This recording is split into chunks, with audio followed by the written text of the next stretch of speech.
이스라엘 전역에 충격적인 사건이 발생합니다. 예루살렘 전체가 충격을 받았어요. 이유는 뭐냐면 유대인의 차세대 지도자, 바리새인, 산헤드린 공의원, 청년회 대표 바울이 예수 믿는 사람을 잡으러 가다가 부활하신 그리스도를 딱 만납니다.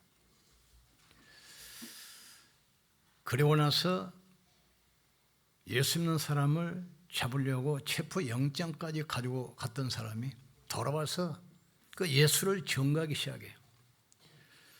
예수가 바로 그리스도다. 그분이 부활하셨고 지금도 살아계신다. 그러니까 바리새인들이 미쳐버린 겁니다. 바울을 죽이려고 공모하고 체포 결사대를 조직해서 막 추적하기 시작해요. 그런데 바울이 도망다니면서 계속 복음 전하는데 현장이 막 뒤집히기 시작해요. 이 복음을 끝까지 거부했던 유대인들 AD 70년에 로마에 정복당하면서 120만 명이 학살당합니다. 마지막 저항했던 정예군인 1000명 마사드에서 자살로 끝나요. 그리고 후대는 1800년 동안 전 세계에 흩어져서 살해당하고 죽임을 당합니다. 그리고 핍박했던 로마 79년에 폼페이 로마의 제2 도시 화산으로 완전히 덮여서 멸망해버려요. 그리고 313년에 로마가 그리스도 앞에 무릎 꿇고 항복합니다. 과연 이 바울이 뭘 붙잡았습니까? 어떤 것이 바울을 그렇게 변화시켰습니까? 그 가슴 뛰는 인생이 뭘로 시작됐습니까? 바울은 예수 믿는 사람을 잡으려 하다가 다메섹 도상에서 부활하신 그리스도를 인격적으로 만났어요. 갑자기 하늘에서 강한 빛이 임해서 쓰러진 거예요. 근데 음성이 들렸습니다. 바울아, 바울아, 네가 나를 왜 핍박하느냐? 주님 누구십니까? 나는 네가 핍박하는 나사렛 예수라. 그 한마디에 인생에 대한 모든 답이 나온 거예요. 바울은 로마 시민권을 가지고 있었고 헬라어, 히브리어에 능통한 사람입니다. 베냐민 지파 왕족입니다. 산헤드린 공회원 차세대 주자입니다. 바리새인 귀족입니다. 학문에는 뛰어난 인물이야. 미래가 보장됐어요. 그런데 그거 가지고 인생의 답이 안 와요. 저기에 영적 문제, 죄책감, 인생의 공허, 해답이 없어요. 그러다가 부활하신 그리스도를 만납니다. 바울이 증거한 내용이 뭡니까? 바울은 부활하신 그리스도. 초대교회 성도들이 예수가 부활했다고 그러니까 미친 소리 한다고 그랬어요. 사람이 어떻게 죽었다가 살아나냐? 성경에 약속되어 있습니다. 주의 거룩한 자로 썩임을 당하지 않게 하겠다. 예수님이 그리스도라는 결정적 증거 부활입니다. 인간은 생물학적으로 부활할 수가 없어요. 죽은 사람이 살아납니까? 근데 사탄의 권세, 지옥 권세, 운명을 깨뜨리기 위해서는 예수님이 부활하셔야만 돼요. 성경대로 죽으시고 성경대로 살아나셨습니다. 공자명야 석가가 훌륭하지만 그분들은 그리스도가 아닙니다. 증거로 무덤이 있잖아요. 예수가 그리스도라는 결정적 증거 그리스도의 부활입니다. 그러니까 사도들은 그 부활을 증거하기 위해서 전부 순교하고 자기 생명을 바쳤어요. 그 부활은 구약에 수많이 예언됐던 그 예언의 성취입니다. 여자의 후손이 뱀의 머리를 상하게 할 것이요. 그리스도의 부활로 사단의 권세가 깨진 겁니다. 양과 송아지 피로 하지 아니하고 자기 피로 인간은 모든 죄의 저주 영원히 끝냈어요. 인간은 피할 수 없습니다. 운명, 지옥, 이 권세를 무너뜨렸습니다. 예수님의 증거된 곳에 흑암이 무너지고 하나님 나라가 임하기 시작해요. 세상 인간의 힘으로는 영적 문제 절대 해결 안 됩니다. 지금 왜 자꾸 문제 오신 줄 아닙니까? 1차 산업은 농업 목축 아닙니까? 2차 산업은 제조, 3차가 서비스, 4차가 정보거든요. 3차, 4차 산업 발전하면서 세상은 급격도로 발전하지만 그 후유증으로 영적 문제가 심각하게 막 오기 시작해요. 자살, 마약, 중독, 타락,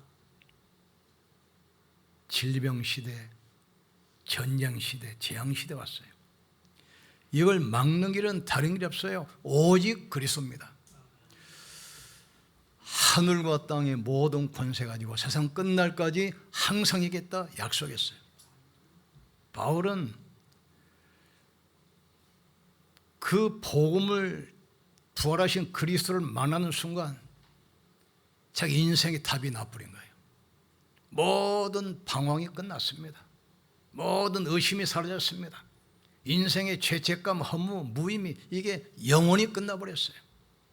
미래가 보장됐습니다. 스데반을 죽일 때 그 같이 참여했잖아요. 초대교회는 양사방에서 공격했어요.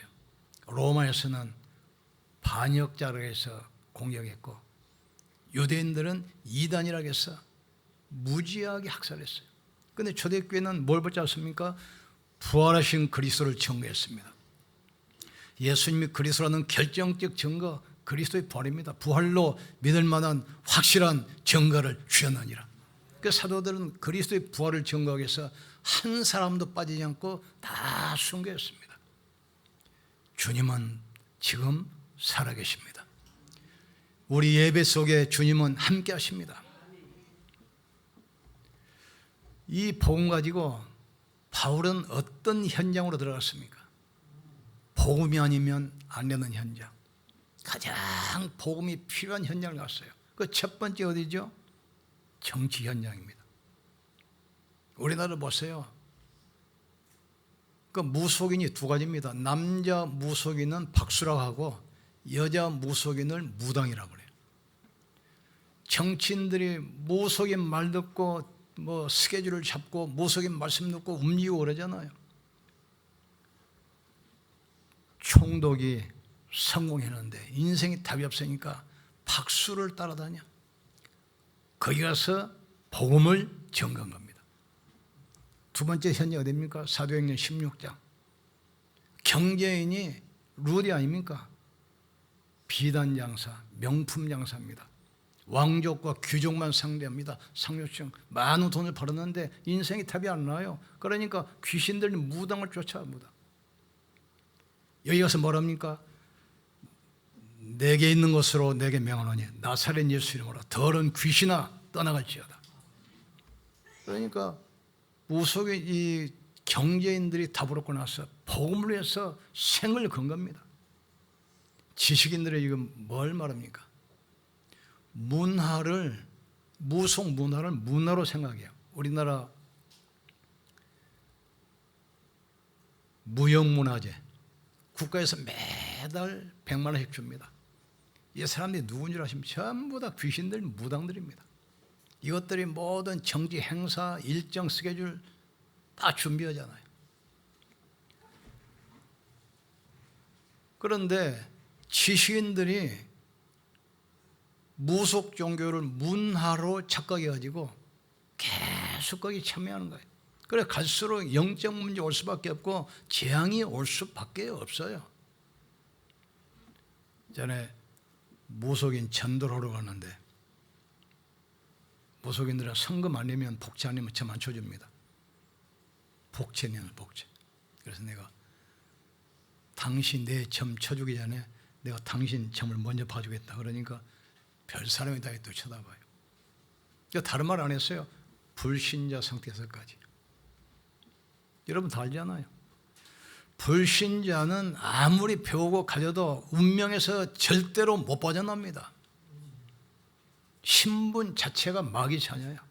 배경이 지옥입니다. 그러니까 정신 문제 와요. 거기에 따라서 육신의 질병 옵니다.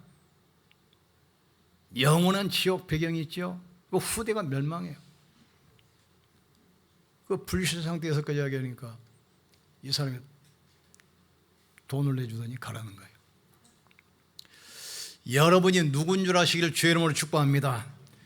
영접하는 자 그 이름을 믿는 자들에게는 하나님의 자녀가 되는 권세를 주셨느니라. 너희 몸은 하나님의 성령께서 하는 성령의 전인 줄 알지 못하느냐?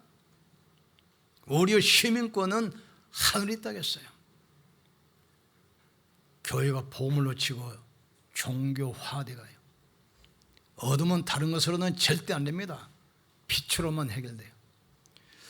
여러분의 가문의 저주는 그리스도로만 해결됩니다.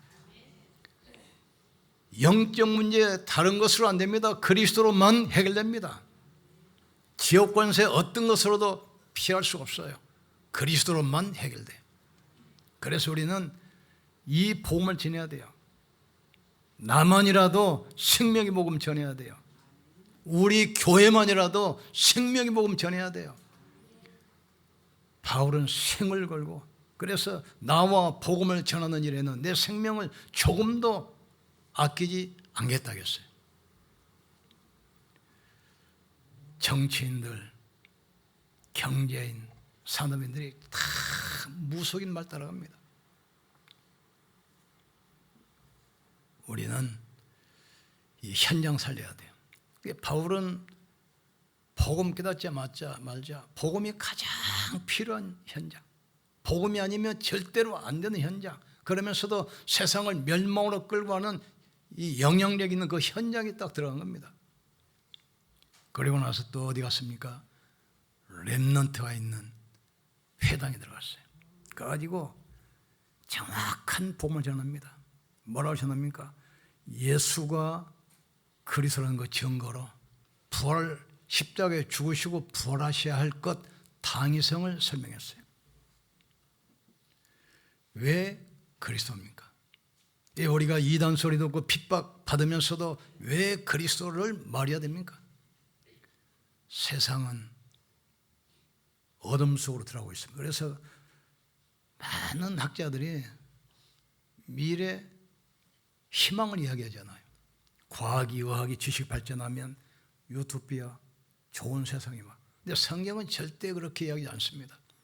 하나님보다 자신을 사랑하고, 하나님보다 돈을 사랑하고, 하나님보다 쾌락을 사랑하고, 말세에 어둠의 때가 온다겠어요. 우리만이라도 복음 전해야 돼요. 우리 교회만이라도 복음 전해야 돼요. 그리스도 외에 다른 것은 초등학문입니다. 그리스도 외에 다른 것은 답이 아닙니다. 나는 길이요 진리요 생명이니 나로 말미암지 않고는 아버지께로 올 자가 없느니라. 천하 인간에게 구원받을 만한 다른 이름을 주신 적이 없습니다.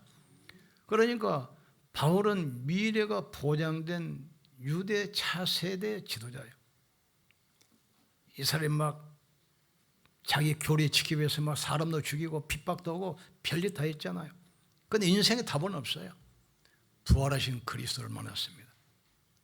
이때부터 모든 게 달라져요. 두 번째 회당에 가서 뭐 전했습니까? 이 복음을 누리는 기도가 뭔지, 예배가 뭔지 이걸 가르쳤어요. 기도 속에서 힘없기를 주의 이름으로 축복합니다. 예배 속에서 모든 답을 찾기를 주의 이름으로 축복합니다. 예배와 기도가 모든 게 다요. 하나님께 예배한 자는 신령과 진정으로 예배할지니 나는 이렇게 예배하는 자를 찾고 계신다겠어요. 너희가 나를 택한 것이 아니라 내가 너희를 택했다겠어요. 예배 속에서 보호자의 축복을 만나기를 주의 이름으로 축복합니다. 너희가 하나님 말씀을 들을 때 사람의 말로 듣지 아니하고 하나님 말씀으로 받음이니 이로써 그 말씀이 너희 속에서 역사하나니라고 했어요. 푸른 마르고 꽃은 시드나 여호와의 말씀은 영원히 서리라고 했습니다. 복음으로 답을 내셔야 돼요. 사람 말 때문에 흔들리지 마시고 하나님 말씀을 언약으로 붙들기를 주님으로 축복합니다. 또 어떤 걸 내놨습니까? 하나님 나라, 전도와 선교 비밀. 전도 외에는 다른 길이 없잖아요. 전도 외에는 생명 살릴 길이 없잖아요. 그러니까 우리가 여러 가지 핍박과 고난 받으면서도 우리가 전도하는 거 아닙니까? 우리 교회 모인 이유가 뭡니까? 전도 때문에. 우리 교회 이름이 안디옥 교회 아닙니까? 사도행전 11장 19절 보니까 흩어진 자들이 안디옥에 모여 유대인에게만 복음을 전하는데 몇몇 사람이 헬라인에게도 복음을 전하기 시작했어요. 선교하기 시작했어요. 이때 하나님께서 너무 기뻐해가지고 주의 손이 함께 하시고 은혜가 보여 천하의 기근 들었는데 안디옥 교회만 비추 경제에 응답받아서 선교하기 시작하잖아요. 이 선교 흐름 속에 있기를 주의 이름으로 축복합니다. 우리는 후대를 통해서 빼앗겼던 경제, 빼앗겼던 문화 찾아와야 돼요. 여러분 산업의 비추 경제, 선교 경제, 렘넌트 경제 응답받기를 주의 이름으로 축복합니다. 전 세계 현장에 이 복음을 기다리고 있어요. 그래서 바울은 에베소에서 복음 전하는데 막 역사가 일어나기 시작해요. 막 귀신들이 떠나가고 불치병자가 막 치유받기 시작해요. 바울의 몸에 설진 손수건만 갖다 올려놔도 막 병이 치유되고 그림자만 스쳐도 병이 나와요. 근데 바울은 그거에 관심 있는 것이 아닙니다. 내가 로마도 보아야 하리라. 왜 강대국입니까? 강대국 복음만 하면 강대국은 전쟁만 일으킵니다. 전 세계를 지향으로 빠뜨려요. 그래서 우리가 237 복음화 해야 돼요. 세계 역사를 보세요. 강대국은 전쟁하는 것밖에 없잖아요. 지금도 그렇잖아요. 또 영웅들은 사람 죽이는 것밖에 없잖아요. 그래서 우리가 237 5천종 놓고 기도하는 겁니다. 이걸 위해서 삼들 성경을 놓고 기도하는 겁니다. 금토 시대를 놓고 우리가 기도하는 겁니다. 여호와 이래 하나님은 전도자를 위해서 모든 걸 준비하고 계세요. 이삭을 번제로 드릴 때 하나님은 이삭 대신 숫 양을 준비했어요. 여호와 이래 하나님은 반드시 승리합니다. 아말렉과 전쟁할 때 모세의 기도에 손이 올라가면 이스라엘이 이기고 손이 내려가면 아말렉이 이기게 되었어요. 여호와 라파 하나님이 치료하신 분입니다. 하나님은 좋으신 분입니다. 하나님은 지금도 응답하기를 원하시고 축복하기를 원하시고 치유하기를 원하시는 겁니다. 우리는 우리 생각에 제한받지 마시고 믿음을 좋은 영께 하신 주 예수를 바라보기를 주의 이름으로 축복합니다. 생명운동에는 반드시 역사 일어나요. 우리를 뭘로 불렀습니까? 복음 가진 거루터기로. 거루터기는 뿌리에 붙어 있으면 싹이 나서 이게 나무가 돼요. 거루터기가 뿌리에 떨어 있으면 안 되잖아요. 나는 포도나무요 너희는 가지니 가지가 나무에 붙어 있으면 많은 열매를 맺겠거니와 가지에서 떨어지면 다만 밖에 버려 불탈 뿐이라고 했어요. 옆선 축복합시다. 당신은 거루터기입니다. 당신은 남은 자입니다. 세계복음의 주역입니다.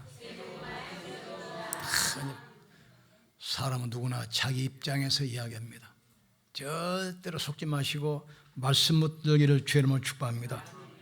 바울은 그 하나밖에 없는 생명을 왜 바쳤습니까? 복음 걸만한 가치를 딱 찾아낸 거예요. 복음은 우리가 생명 걸어도 될 만큼 가치 있는 것을 깨닫기를 주의 이름으로 축복합니다. 이 복음 가진 우리를 남은 자로 부르셨어요.